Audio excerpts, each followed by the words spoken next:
Hi guys, my name is Chandrasekhar Barula and these are sessions for information system audit. So हम पढ़ रहे थे environmental access controls और environmental access controls में हमने introduction पढ़ लिया था, रिस्क पढ़ लिया था, एडमिनिस्ट्रेटिव, फिर उसके बाद हमने कंट्रोल्स पढ़ने चालू किए। पहले इंट्रोडक्शन पढ़ा, फिर रिस्क पढ़ा, क्या क्या रिस्क है, और फिर हमने कंट्रोल्स पढ़ने चालू किए थे। उसमें एडमिनिस्ट्रेटिव कंट्रोल्स पढ़े थे और अदर एडमिनिस्ट्रेटिव कंट्रोल्स पढ़े थे। अब हम पढ़ेंगे टेक्निकल कंट्रोल्स। कुछ टेक्निकल कंट्रोल्स हैं जिससे कि हम इन्वायरमेंटल रिस्क को कंट्रोल करने की कोशिश करते हैं। कई बार आपको लगेगा टेक्निकल रिस्क भी एडमिनिस्ट्रेटिव रिस्क एक ही से लगेंगे, सॉरी, टेक्निकल कंट्रोल्स और एडमिनिस्ट्रेटिव कंट्रोल्स सेम ही से दिखाई देंगे। लेकिन क्या होता है, टेक्निकल कंट्रोल्स में कुछ टेक्निकल एस्पेक्ट होता है। तो जो पहला हमारी स्टडी में दिया है, फायर रेजिस्टेंस वॉल, फ्लोर और सीलिंग, यानी कि जो दरवाज़ा, फ्लोर, सीलिंग, जो बिल्डिंग का इंफ्रास्ट्रक्चर है, अगर आप इंफॉर्मेशन प्रोसेसिंग फैसिलिटी बना रहे हैं तो उसमें ज़्यादा से ज़्यादा फायर रेजिस्टेंस मटेरियल होना चाहिए। दीवारें फायर रेजिस्टेंस होनी चाहिए, ज़मीन फायर रेजिस्टेंस होनी चाहिए, सीलिंग फायर रेजिस्टेंस होनी चाहिए, यानी कि जो भी इंफ्रास्ट्रक्चर है, जो बिल्डिंग उसको कंटेन कर रही है, वो फायर रेजिस्टेंस होनी चाहिए। और आपको ये देखना पड़ेगा कि भाई क्या एप्लीकेशन है, क्या इन्वेस्टमेंट होगा, मैन्युफैक्चरिंग, जो मैन्युफैक्चरर्स हैं वो कैसा फायर रेजिस्टेंस मटेरियल ऑफ़र कर रहे हैं, और उसकी फिर फायर रेटिंग देखनी होगी। फायर रेटिंग की कम से कम 2 घंटे की फायर रेटिंग आपके पास होनी चाहिए, यानी कि अगर कहीं पर कोई आग लगे, कुछ हो, तो 2 घंटे कम से कम विथस्टैंड कर जाए। इंफॉर्मेशन प्रोसेसिंग फैसिलिटी 2 घंटे कम से कम विथस्टैंड करें, यानी 2 घंटे तक आग जलती जाए और प्रोसेसिंग फैसिलिटी में कुछ ना हो, क्योंकि 2 घंटा एक रीजनेबल अमाउंट ऑफ टाइम है जब से जितनी देर में हेल्प आ सकती है। फायर ब्रिगेड आ सकता है, कुछ पता लग सकता है, 15-20 मिनट लगते हैं पता लगने में, आधा घंटा लगता है पता लगने में, 1 घंटा लगता है हेल्प होने में, और फिर वो 1.25 घंटा या 1.5 घंटे में वो हेल्प जो है मोबिलाइज होती है और आग बुझाने के काम में स्टार्ट हो जाती है, और फिर उसके बाद आग को कंट्रोल पाया जा सकता है। आधा घंटा करीब मार्जिन ऑफ एरर है, तो 2 घंटे का कम से कम आपके पास जनरली कम से कम 2 घंटे का फायर रेटिंग रेजिस्टेंस होना चाहिए। ज़्यादा का हो 3 घंटे, 4 घंटे का हो, 5 घंटे का हो तो बेटर है। 5 घंटे से ज़्यादा तो उतना रिक्वायर्ड नहीं होता है, क्योंकि 5 घंटे में तो it's a very long time, लेकिन 2 घंटा मिनिमम टाइम होना चाहिए। 2 घंटा तो फायर रेटिंग रेजिस्टेंस 2 घंटे की होनी चाहिए। उसके अलावा कंसील्ड प्रोटेक्टिव वायरिंग होनी चाहिए, यानी पावर और कम्युनिकेशन जो केबल्स हैं वो फायर रेजिस्टेंस पैनल और डक्ट्स में होनी चाहिए, यानी कि अगर आग भी लगे तो पावर और कम्युनिकेशन केबल्स को न जलाए, क्योंकि मालूम पड़ा आग लगी और शॉर्ट सर्किट हुआ और प्रॉब्लम्स क्रिएट हो गई तो कुछ तो ठीक नहीं होगा। तो जो क्वालिटी रेटिंग है पावर केबल्स की, वो उस क्वालिटी रेटिंग का होना चाहिए जितने का लोड ले सके, यानी कि इंफॉर्मेशन प्रोसेसिंग फैसिलिटी को हम देखेंगे कि कितनी पावर लोड ले सकता है, मैक्सिमम पावर लोड, उसको मैच करना चाहिए, मैन्युफैक्चरर स्पेसिफिकेशन को मैच करना चाहिए। यानी कि पावर जो केबल्स होती हैं वो 1 टाइम डलती हैं, कई सालों में चेंज भी किया जाता है, कई साल बाद चेंज किया जाता है, और केबल्स उसमें उतनी कॉस्ट भी नहीं आती है, कोई कॉस्ट डिफरेंशियल बहुत ज़्यादा नहीं होता है। तो जब आप पावर और कम्युनिकेशन केबल्स डाल रहे हैं तो सेपरेट फायर रेजिस्टेंस पैनल और डक्ट्स में डालिए। और दूसरा है क्वालिटी ज़रूरत से ज़्यादा बेटर लीजिए, क्योंकि उसमें बहुत ज़्यादा खर्चा नहीं होता, लेकिन वो इन्वायरमेंटल कंट्रोल्स को मतलब वहाँ के जो इन्वायरमेंट कंट्रोल रिस्क हैं उसको रोकने में बहुत हेल्प करते हैं। उसके अलावा वेंटिलेशन और एयर कंडीशनिंग है। टेम्परेचर जो इक्विपमेंट या प्रोसेसिंग या इंफॉर्मेशन प्रोसेसिंग फैसिलिटी का कंट्रोल्ड होना चाहिए, एक लेवल से ज़्यादा ओवर हीटिंग नहीं होनी चाहिए, क्योंकि अगर एक लेवल से ज़्यादा ओवर हीटिंग हो गई तो इंटरनल कंपोनेंट्स डिस्ट्रॉय होने लगेंगे। आजकल की डेट में आपके पास हाई एंड मोबाइल आता है, कभी आप देखते हो वो गर्म होने लगता है, आप ज़्यादा ऐप्स उसमें यूज़ करने लगते हो तो हीट छोड़ने लगता है, तो वह हीट जो है उस मोबाइल को डिस्ट्रॉय कर सकती है, मोबाइल भी ख़राब हो सकता है। तो इसी तरीके से जो इंटरनल कंपोनेंट है वो हीट छोड़ते हैं। कई आप किसी अगर सर्वर रूम में जाएंगे, वहाँ एसी नहीं लगा है, सपोज एसी ख़राब हो गया है, या कंपनी चेंज हो रही है, पर्टिकुलरली एक कंपनी एक ऑफिस से दूसरे ऑफिस में चेंज हो रही है, अभी वहाँ पर उतना एसी नहीं लगा हुआ है, जिस समय कंपनी चेंज हो रही है, वैसे एसी इंस्टॉल हो जाना चाहिए पहले, तो क्या होता है कि कई बार क्या होता है कि एसी हट जाता है जहाँ से हम शिफ्ट कर रहे हैं, तो वहाँ पर जो आपका ये जो सर्वर्स होते हैं वो बड़े सर्वर रूम में बड़ी गर्मी हो जाती है, मैसिव गर्मी हो जाती है। अगर एसी ना हो सर्वर रूम्स में, वहाँ पर बहुत हीट निकलती है, उस कमरे में आप बैठ नहीं सकते सर्वर रूम में, और बाद में उसे इतना कूल कर दिया जाता है कि फिर आप बैठ नहीं सकते क्योंकि वो काफ़ी ठंडा महसूस होता है। तो ओवर हीटिंग नहीं होनी चाहिए इंटरनल इक्विपमेंट की। अगर यूपीएस है तो आपको यूपीएस को चेक करते रहना पड़ेगा कि भाई ऐसा है, क्या कहते हैं, यूपीएस के एनवायरनमेंट को चेक करना पड़ेगा। एचवीएसी इक्विपमेंट है कि नहीं है आपको चेक करना पड़ेगा। एचवीएसी इक्विपमेंट्स होने चाहिए, पावर सप्लाई इक्विपमेंट्स होनी चाहिए जो कि क्रिटिकल फंक्शंस को सपोर्ट कर सकें, यानी इंफॉर्मेशन प्रोसेसिंग फैसिलिटी या आईपीएफ यूनिट के क्रिटिकल फंक्शंस को सपोर्ट कर सकें। उसके अलावा पावर सप्लाईज हैं, दो चीज़ें हैं पावर सप्लाईज में, एक तो है रिस्क ऑफ पावर फेलियर और दूसरी पावर एनोमलीज।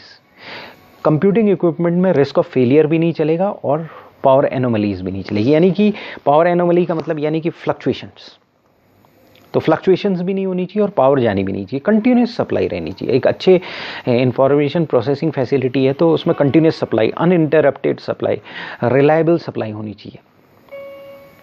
और पावर सप्लाई वैसी ही होनी चाहिए जो मैन्युफैक्चरिंग स्पेसिफिकेशन के अनुसार होनी चाहिए, यानी कि अगर कोई कंप्यूटिंग इक्विपमेंट है उसका मैन्युफैक्चरिंग स्पेसिफिकेशन है उसी के अनुसार पावर सप्लाई होनी चाहिए।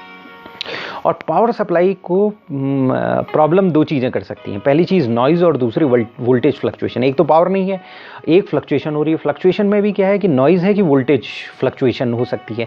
नॉइज़ का मतलब ये होता है कि ऐसे फ्लक्चुएशंस जो नहीं होनी चाहिए, सिस्टम में नहीं होनी चाहिए, जो अनइंटेंशनल है, जो इंटरफेरेंस कर रहे हैं, क्लीन पावर के ट्रांसमिशन में इंटरफेरेंस कर रहे हैं, जैसे इलेक्ट्रोमैग्नेटिक रेडिएशंस हो गए, रेडियो फ्रीक्वेंसी इंटरफेरेंस हो गए, आरएफआई या ईएमआई, इलेक्ट्रोमैग्नेटिक इंटरफेरेंस और जो आपके रेडियो फ्रीक्वेंसी इंटरफेरेंस, इन्हें नॉइज़ कहते हैं। नॉइज़ इसलिए कहते हैं क्योंकि ऐसा है कि आपकी पावर जा रही है, पावर में इलेक्ट्रोमैग्नेटिक इंटरफेरेंस आ गए तो उस पावर को डिस्टॉर्ट कर रही है। तो उस इलेक्ट्रोमैग्नेटिक फील्ड अगर एक बन रहा है, अगर उसका अपोजिट इलेक्ट्रोमैग्नेटिक फील्ड अगर बन गया तो वो क्या करेगी, जो पावर है पावर की पावर रिड्यूस कर देगी। और अगर मान लें सपोज उसके बराबर का इलेक्ट्रोमैग्नेटिक फील्ड बन गया तो पावर को वो डबल करने की कोशिश करेगा, तो वहाँ पर एक नॉइज़ आ जाती है। जैसा एक गाना गा रहा है आदमी और बीच में कोई आदमी आवाज़ कर दे तो वो नॉइज़ होती है, वो नॉइज़ नहीं होनी चाहिए। अब वोल्टेज फ्लक्चुएशन को हम क्लासिफाई कर सकते हैं जैसे सैग, यानी मोमेंटरीली लो वोल्टेज, अगर अचानक वोल्टेज कम हुई तो उसे कहते हैं सैग। ब्राउनआउट्स यानी प्रोलॉन्ग्ड लो वोल्टेज, यानी कि काफ़ी लंबे समय तक लो वोल्टेज आई तो ब्राउनआउट्स कहते हैं, ब्लैकआउट्स नहीं। ब्लैकआउट्स कहा तो लाइट चलेगी, ब्राउनआउट्स कहा तो बहुत लंबे समय तक लो वोल्टेज रही। यानी कि आप घर में गए, एक तो ये हुआ कि लाइट चलेगी, और एक ये लाइट आ रही है उसमें कुछ पावर ही नहीं है।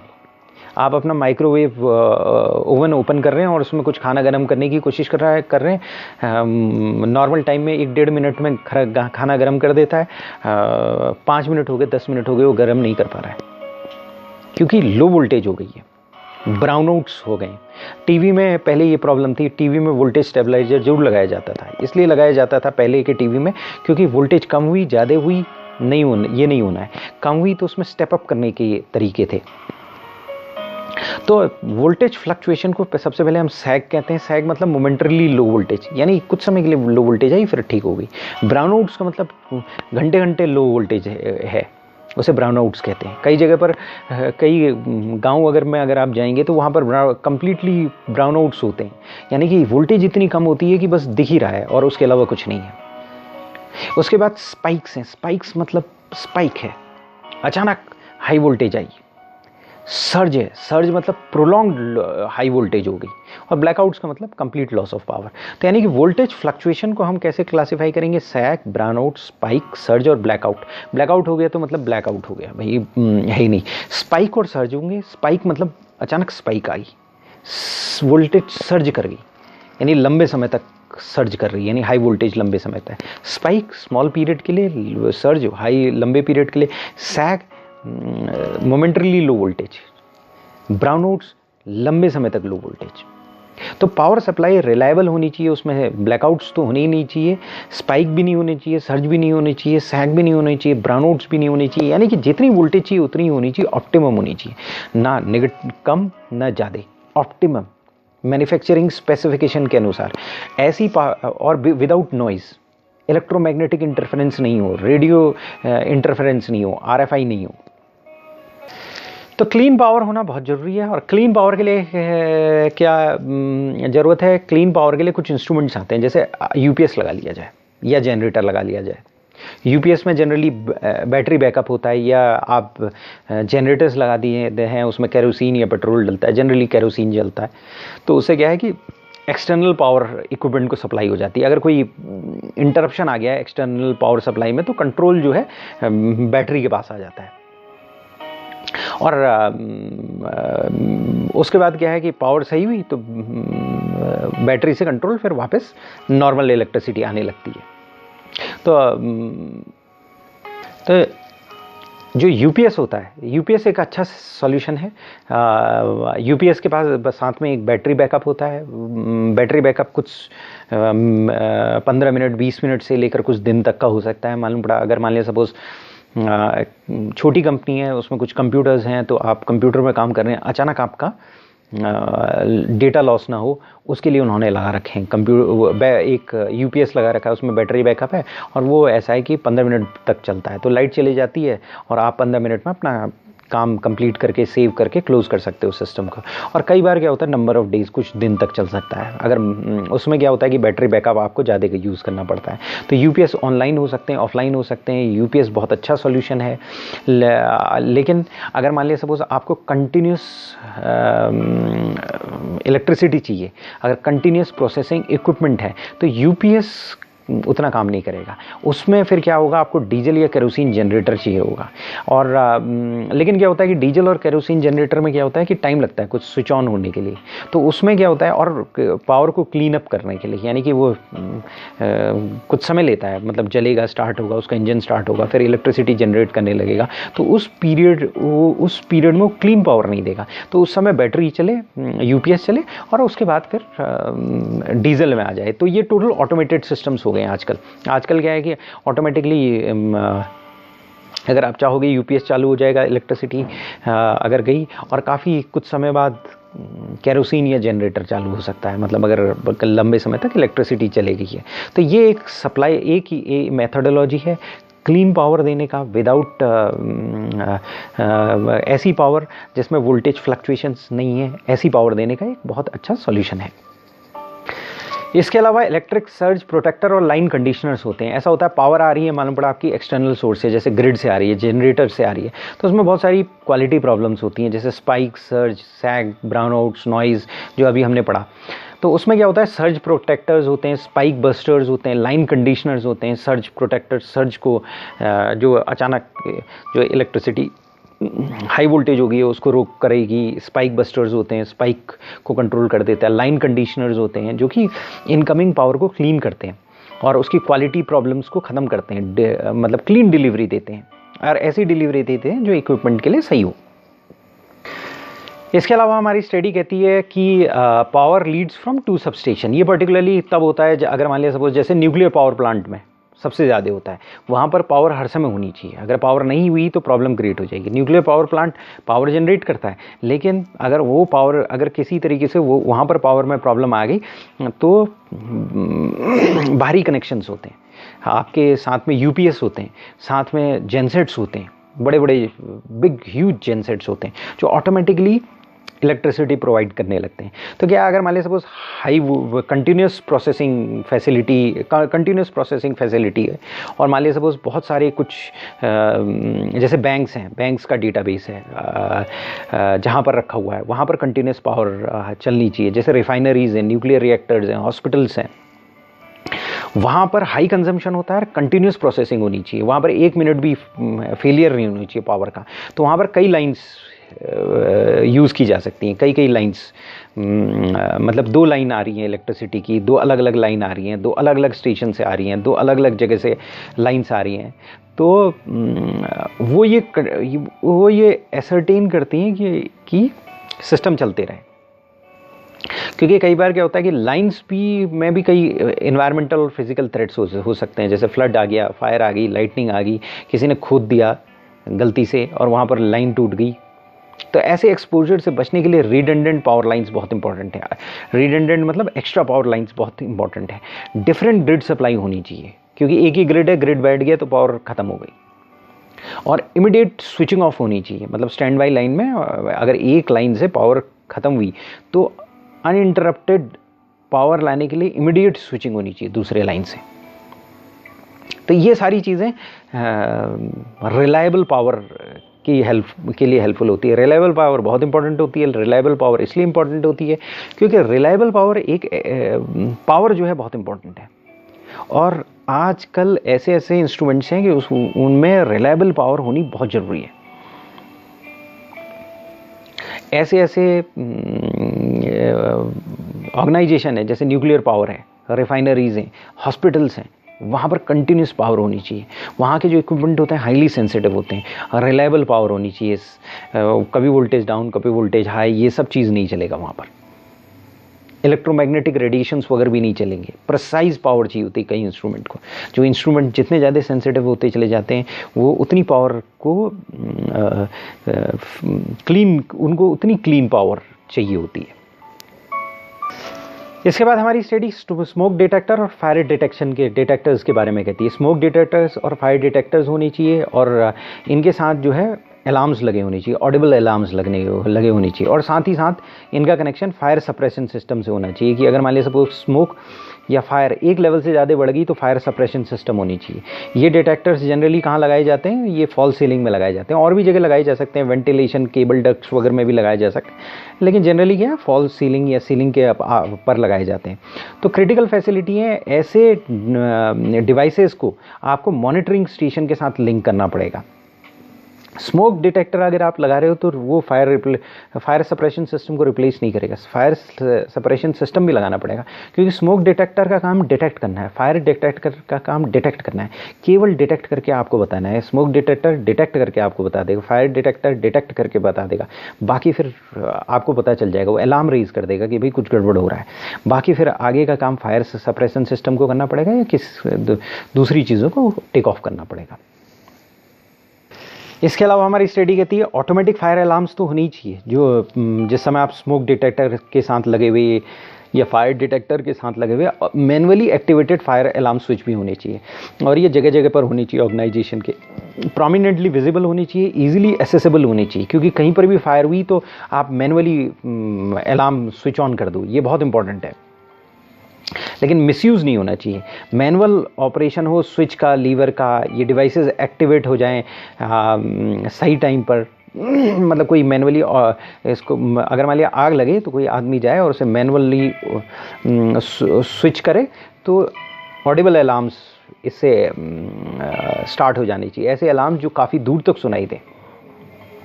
मॉनिटरिंग स्टेशन बनाए जा सकते हैं ऑर्गेनाइजेशन के अंदर और ऑर्गेनाइजेशन के बाहर इन फायर अलार्म्स के साथ। इसके अलावा आपके पास इमरजेंसी पावर ऑफ होना चाहिए, यानी कि अगर ज़रूरत पड़ी, अगर सिचुएशन बहुत ख़राब हो गई है और बिल्कुल आग लग रही है तो शट डाउन करना पड़ रहा है, तो उस इमरजेंसी सिचुएशन में कंप्यूटर फैसिलिटी में, मतलब सपोज़ फायर हो गई, इमरजेंसी इवैक्यूएशन कराना है, तो emergency power switch off facility होनी चाहिए। कम से कम एक जो है कंप्यूटर फैसिलिटी के बाहर होना चाहिए और एक ऑर्गेनाइजेशन के बाहर होना चाहिए, और ये स्विच इजीली एक्सेसिबल होनी चाहिए और लेकिन शील्डेड होनी चाहिए। शील्डेड इसलिए कि एक्सीडेंटल यूज़ ना हो, मालूम पड़ा कोई आदमी गिर गया और उसको हाथ गलती से लग गया, ऐसा नहीं होना चाहिए। आप पहुंच सको वहाँ पर, लेकिन शील्डेड हो, शील्ड तोड़ो, और उसके बाद शील्ड तोड़ने में भी उतनी ज़्यादा पावर नहीं लगनी चाहिए, शील्ड तोड़ो और उसके बाद आप इमरजेंसी पावर ऑफ कर दो। इस तरीके की emergency power switching off systems होनी चाहिए। उसके बाद हमारी स्टडी कहती है वाटर डिटेक्टर्स होनी चाहिए। अगर कोई फ्लड आ गया सपोज, तो वाटर डिटेक्टर्स होनी चाहिए, ये फ्लोरिंग में होनी चाहिए, ड्रेन होल में होनी चाहिए, और अनअटेंडेड अनमैन्ड फैसिलिटी जहाँ पर है वहाँ पर होनी चाहिए। तो वाटर डिटेक्टर के साथ एक ऑडिबल अलार्म लगा होना चाहिए कि अगर पानी का लेवल एक लेवल से ज़्यादा बढ़े तो अलार्म अपने आप चल जाए। तो ये ताकि इससे पहले पानी इंफॉर्मेशन प्रोसेसिंग फैसिलिटी में पहुँचे, उसको फ्लड करे, वाटर लॉगिंग हो, ये सारे रिस्क हों, उससे पहले आपको पता चल जाए, मतलब ऑर्गेनाइजेशन को पता चल जाए कि प्रॉब्लम होना स्टार्ट हो गई है। तो वो वाटर डिटेक्टर्स इसमें हेल्प करेंगे। और वाटर डिटेक्टर जो है ऑटोमेटिक अलार्म्स के साथ होनी चाहिए। और कहाँ पर लगे होने चाहिए? फ्लोर्स में लगे होने चाहिए, या ड्रेन होल्स वगैरह में, या अनमैन्ड स्टेशन में जहाँ पर है, अनअटेंडेड या अनमैन्ड फैसिलिटी जहाँ पर है, जहाँ पर कोई लोग नहीं है, वहाँ पर ये लगे होने चाहिए। इसके अलावा सेंट्रलाइज्ड डिजास्टर मॉनिटरिंग और कंट्रोल सिस्टम होना चाहिए। ऐसा ये पर्टिकुलर सिस्टम है ऑर्गेनाइजेशन वाइड कंट्रोल कर सको आप, ऐसा होना चाहिए। सारे डिटेक्शन डिवाइसेस, अलार्म्स यहाँ से कंट्रोल होनी चाहिए। यहाँ पर मतलब सेंट्रल मॉनिटरिंग कमांड कंट्रोल है, ये समझ लो। तो ये सिक्योर होना चाहिए। यहाँ की पावर ज़्यादा रिलायबल होनी चाहिए, सेपरेट पावर होनी चाहिए, रिलायबल और अनइंटरप्टेड पावर यहाँ से होनी चाहिए। और ये फॉल्ट टॉलरेंट होना चाहिए, लो मेंटेनेंस वाला सिस्टम होना चाहिए, मतलब फॉल्ट ना हो और इन्वायरमेंटल डैमेज ईजिली यहाँ पर प्रॉब्लम ना कर सके। जैसे फॉर एग्जांपल जापान के लिए, जापान में अर्थक्वेक जिस समय आएगा, अगर जापान में टोक्यो में बहुत अर्थक्वेक आते हैं, तो वहाँ पर एक सेंट्रलाइज्ड सिस्टम है, एक ऐसी बिल्डिंग है जो अर्थक्वेक रेजिस्टेंस है। उसमें मतलब अर्थक्वेक 100% तो कोई रेजिस्टेंस नहीं हो सकता, लेकिन मैसिव अर्थक्वेक्स भी आ जाएँ तो वो कमांड कंट्रोल की तरह काम करता है। और उसका डायरेक्ट लिंक है वहाँ के प्रधानमंत्री से। तो अगर कोई प्रॉब्लम आती है वहाँ पर वो कमांड कंट्रोल है, वो देखना स्टार्ट करता है कहाँ पर प्रॉब्लम हो रही है, किस तरह से हो रही है, किस जगह है। आर्मी को कोऑर्डिनेट करना, जो यूनिट्स हैं उनको कोऑर्डिनेट करना, ये सारा सेंट्रलाइज्ड डिजास्टर मॉनिटरिंग और कंट्रोल सिस्टम करता है। तो अच्छे ऑर्गेनाइजेशन में, अच्छा पर्टिकुलरली मैंने कई BPOs में देखा है, बढ़िया BPOs में, कि सेंट्रलाइज्ड डिजास्टर मॉनिटरिंग और कंट्रोल सिस्टम्स होते हैं वहाँ पर।